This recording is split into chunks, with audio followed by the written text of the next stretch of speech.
देखिए आपने सूत्र नोट कर लिया ना।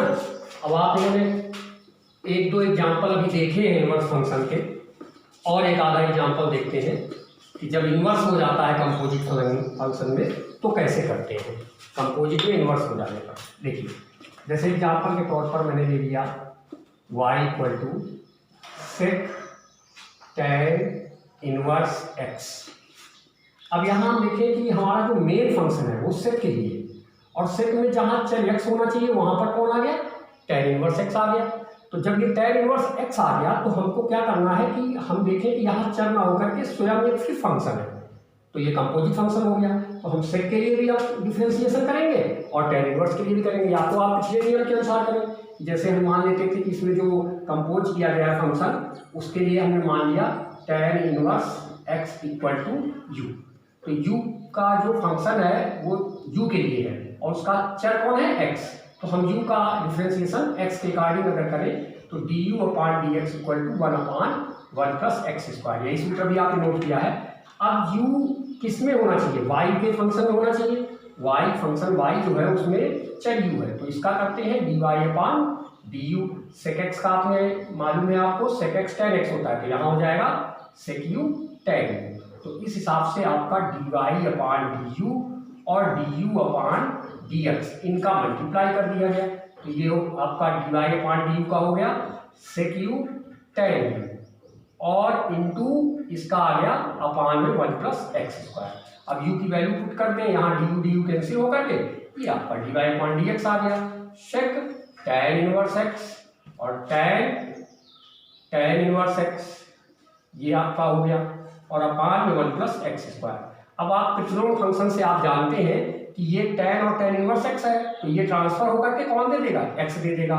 तो बन गया x sec tan inverse x upon 1 plus X square. अब आप एक चीज और कीजिए, आप चाहें तो ऐसे करें या डायरेक्ट, जैसे मैंने आपको बताया। कैसे बताया कि पहले सेक के लिए कर लीजिएगा, उसके बाद इसमें जो कंपोज किया गया, जो इंक्लूड किया गया फंक्शन, तो उसका भी कर दीजिएगा।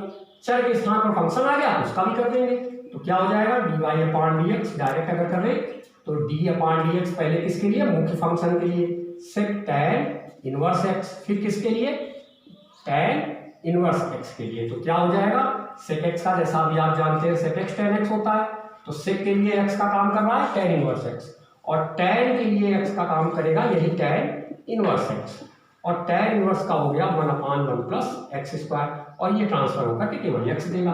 तो x sec tan inverse x upon 1 plus X square. इस हिसाब से हम इनवर्स फंक्शंस का डिफरेंशिएशन कर सकते हैं। ऐसे ही जैसे हम एक और ले लेते हैं, मान लीजिए आपने, अब हम डायरेक्ट ही आपको मल्टीप्लाई करके बताएंगे, इस तरीके से नहीं, क्योंकि लॉन्ग क्वेश्चन में मल्टीप्लिकेशन वाला ही सबसे बेहतर रहता है। तो आपने मान लीजिए ले लिया tan inverse 1 plus X square. तो आप देखें यहाँ जहाँ पर tan इनवर्स में x होना चाहिए वहाँ फिर एक फंक्शन आ गया, तो ये कंपोजिट फंक्शन है, तो इसके लिए भी करेंगे और उसमें जो फंक्शन सम्मिलित किया गया है उसके लिए भी करेंगे।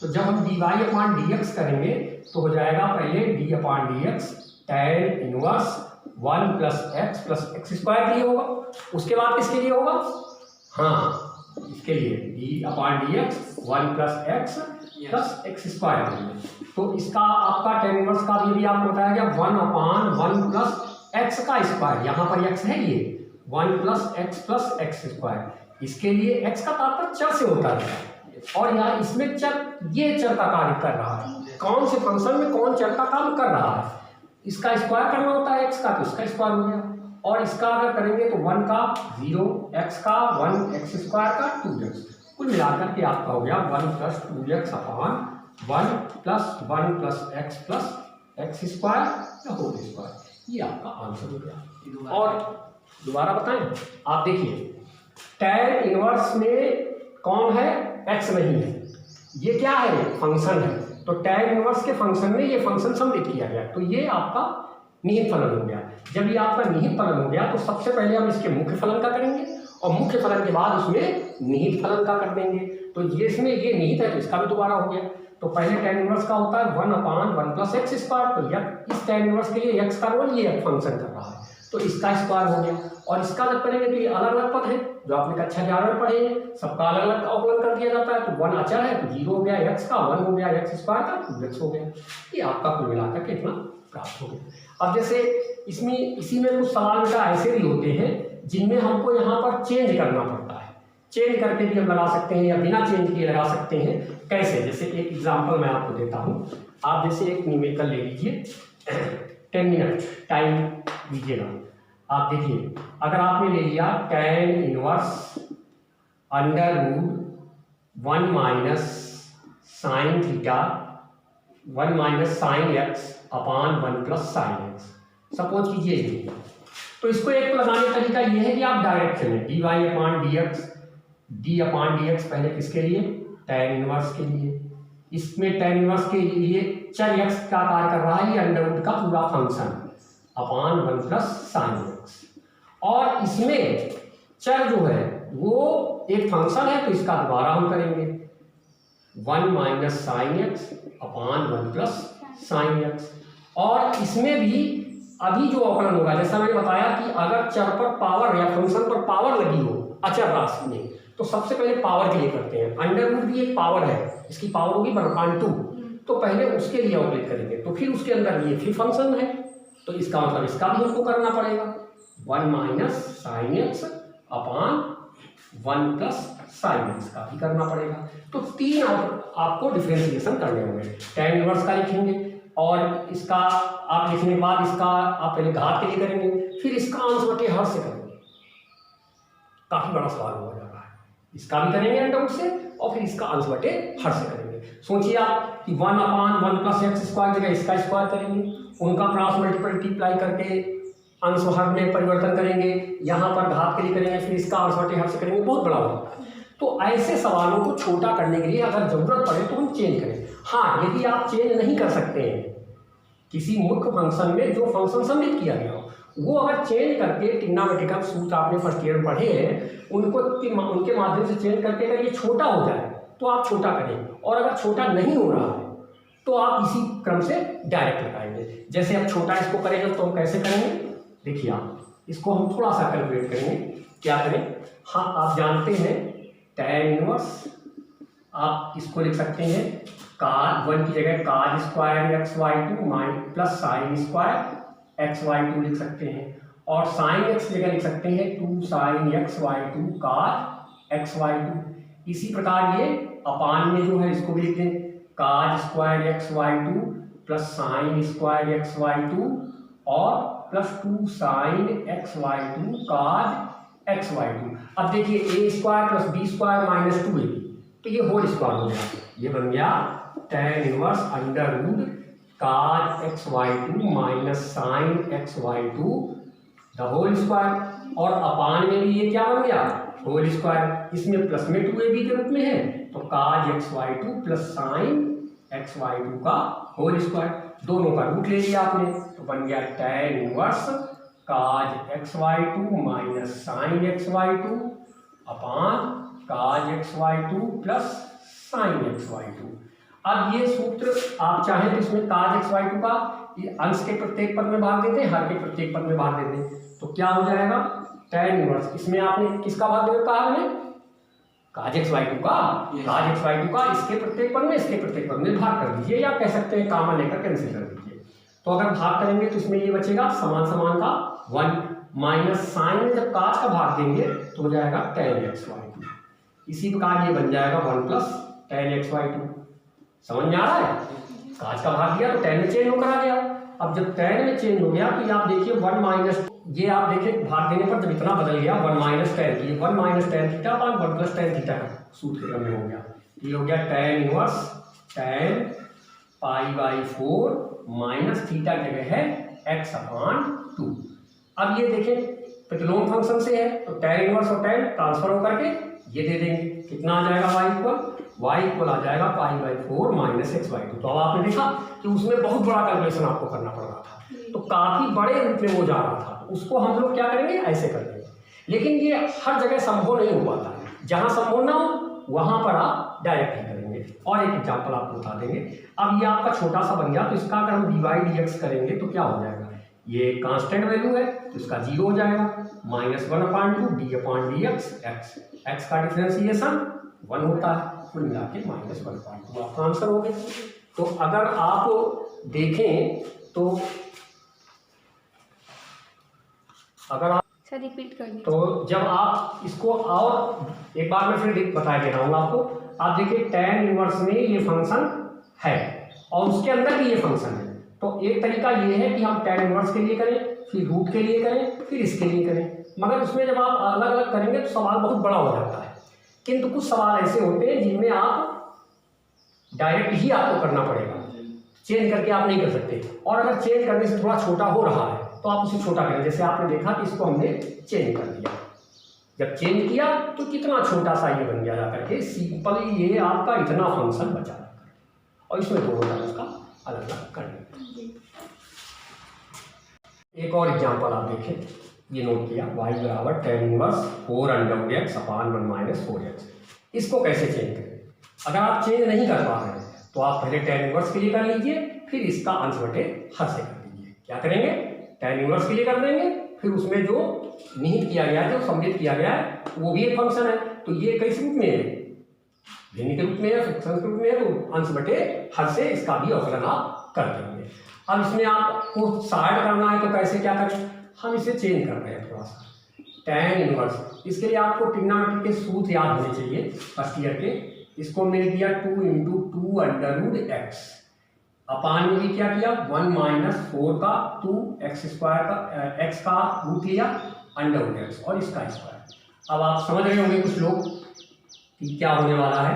मान लिया हमने थोड़ी देर के लिए 2√x = tan थीटा। अब इसको इनवर्स फंक्शन में चेंज करेंगे तो थीटा डालेंगे तो tan इधर इनवर्स में आ जाएगा, थीटा = tan इनवर्स 2√x हो जाएगा। पढ़ा है ना इनवर्स वाले, उसी से ये ट्रांसफर हो जाएगा। अब इसमें हम इसको चेंज करके यहाँ लिखें y = tan इनवर्स 2 और 2√x के बदले बच्चों कितना आ गया tan थीटा, ये हो गया tan थीटा। अपान में 1 - ये भी क्या हो गया tan थीटा, उसका स्क्वायर है तो tan स्क्वायर थीटा हो जाएगा। अब ये आप देखें काहे का सूत्र बन गया tan 2 थीटा का, तो ये हो जाएगा tan इनवर्स tan 2 थीटा। फिर ट्रिग्नोमेट्री फंक्शन से इनवर्स फंक्शन से ये ट्रांसफर होंगे और बचेगा कौन 2 थीटा बचेगा आपके पास। कितना बचेगा 2 थीटा। तो अब थीटा की वैल्यू क्या आएगी? जब आपने ये माना था तो थीटा ट्रांसफर होकर क्या बना था tan इनवर्स x में, क्योंकि फंक्शन मेन हमारा x में है तो जो हमको डिफरेंशिएशन देना है वो एट लास्ट x में ही देना है। तो इसे हम फिर हटा दें y = 2 और थीटा में कितना लगा देंगे tan इनवर्स 2√x। अब यहाँ देखिए tan इनवर्स का फंक्शन है और उसमें ये भी एक तरीके से फंक्शन है, तो ये भी नियत फंक्शन हो गया, यानी इनवर्स के लिए भी करेंगे और उसके लिए भी करेंगे। तो जब हम dy/dx करें तो 2 तो आपका कांस्टेंट है, बाहर कर लीजिए, ddx आपका होगा tan इनवर्स 2√x के लिए, और इसमें फिर दोबारा आपका हो जाएगा इनटू में 2√x का। तो 2 × इसका कितना होगा 1/1 प्लस x का स्क्वायर, x है 2√x उसका स्क्वायर, और इसका 2 से कोई मतलब नहीं, अंडरवुड का आपको बताया जा चुका है 1/2√x लिख दिया जाएगा। तो अब इसमें होल वर्क कर दीजिए, इधर 2 कैंसिल हो गया, दोनों मल्टीप्लाई कर देंगे तो 2/2√x इंटू कितना 1 + 4x, ये आपका आंसर हो गया। ठीक है, ये 2 एक कैंसिल हो गया था, 2 आपका कैंसिल हो गया। तो फिर रिपीट कर दे रहे हैं, tan इनवर्स का ये फंक्शन है तो हम 2 तरीके से कर सकते हैं, एक तो tan इनवर्स का करें और फिर उसके बाद इसमें अंश बटे हर का कर दें। पहले tan इनवर्स के लिए इनटू करके अंश बटे हर से इसका कर दें, अथवा आप ये करें कि इसको चेंज करें। चेंज करने के लिए हमने क्या किया, मैंने इसको पहले से दिमाग में देखा, सोचा विचार किया कि ये अगर देखा जाए 2 tan θ/1 - tan स्क्वायर थीटा तो नहीं बन रहा। ये सोच करके मैंने सोचा अगर tan थीटा बने तो 2 × में रहना चाहिए, तो इसलिए हमने 4 को 2 × 2 कर दिया और ये अलग अलग रख दिया। अब नीचे देखा वही बन पा रहा है, बन रहा है, तो दोनों में एक जैसा बन गया। यानी हमने विचार किया अगर इसकी जगह tan थीटा रख दें तो ये tan 2 थीटा का सूत्र बन जाएगा। तो इस वजह से हमने इसको इस रूप में चेंज किया और मान रख दिया, तो आपने देखा 2 थीटा में चेंज हुआ तो अब ये आपका कंपोजिट फंक्शन हो गया। तो tan इनवर्स के लिए भी हो जाएगा और इसके लिए भी हो जाएगा। तो tan इनवर्स के लिए किया और इसके लिए भी ऑपरेट कर दिया, दोनों के लिए ऑपरेट करके ये आपका आंसर हो गया। और आप एक एग्जांपल देख सकते हैं, एग्जाम्पल के तौर पर जैसे मैंने ले लिया y equal to tan inverse x power 1/3 plus a power 1/3 upon 1 minus x power 1/3 a power 1/3। तो एक तरीका ये है tan इनवर्स के लिए करें, फिर इनटू में अंश बटे हर से करें, और या फिर इसमें देखें थोड़ा सा मान let x power 1/3 equal to tan alpha and a power 1/3 equal tan beta. तो अल्फा इक्वल हो जाएगा tan इनवर्स, इसको इनवर्स में चेंज करेंगे x पावर 1/3। इसी प्रकार बीटा हो जाएगा tan इनवर्स a पावर 1/3। तो यहाँ पर आपका फंक्शन अगर चेंज करें तो y equal to tan inverse, इसकी जगह आपका हो गया tan अल्फा, प्लस इसकी जगह कितना हो गया tan बीटा अपान 1 minus tan alpha tan beta. तो सवाल कहाँ जा रहा है, किस रूप में वो बन रहा है, उसे कौन से सूत्र में कन्वर्ट कर दिया जा सकता है, वो ट्रिग्नोमेट्री के सूत्रों पर आपको विचार करना होगा। उस आधार पर आप सोच लेंगे और उसी के अकॉर्डिंग मान लिया जाता है। तो अब यहाँ पर ये कितना हो जाएगा, तो आपने देखा ये सूत्र बन गया tan inverse tan alpha plus beta का फार्मूला बन गया। ये रूपांतरित हो गए तो आपका y इक्वल आ गया अल्फा प्लस बीटा। अब अल्फा बीटा के मान यहाँ से रख लेंगे क्योंकि फंक्शन हमारा अल्फा बीटा के लिए नहीं है, हमारा चर x के लिए। तो ये हो जाएगा tan inverse x power 1/3 plus tan inverse a power 1/3। अब आप dy dx करेंगे तो कितना हो जाएगा d अपान dx। tan इनवर्स x के लिए हम लोग अवकलन करेंगे, मगर यहाँ x ना होकर के एक फंक्शन है तो इसका इसी में इनटू में दोबारा हो जाएगा। और रही बात जहाँ तक इसकी, तो ये आप देखें कि अचर है तो ये कांस्टेंट हो गया। जब कांस्टेंट होता है तो उसका क्या हो जाता है, जीरो हो जाता है, समझ आ गया। तो कांस्टेंट जीरो हो गया। तो अब इसका भी डिफरेंशिएशन कर दीजिए, इसका करेंगे तो 1 अपान 1 प्लस x लगे 1/3 उसका स्क्वायर, और इसका x पावर n से कर देंगे 1/3 x पावर 1/3 माइनस 1। ये आपका आ गया 1 अपान 1 प्लस x पावर 2/3, और इसका कितना हो जाएगा 1/3 x पावर माइनस 2/3। तो ये माइनस में है तो आप चाहे इसको बटे लिख दें 1/3 x power 2/3 into 1 plus x power 2/3, ये आपका आंसर हो गया। तो इस तरीके से ये आपके सवाल है, इन्हीं पर आधारित सवाल आप अपनी एक्सरसाइज के लगा करके अभ्यास करें। ठीक है, तो अभ्यास करिएगा।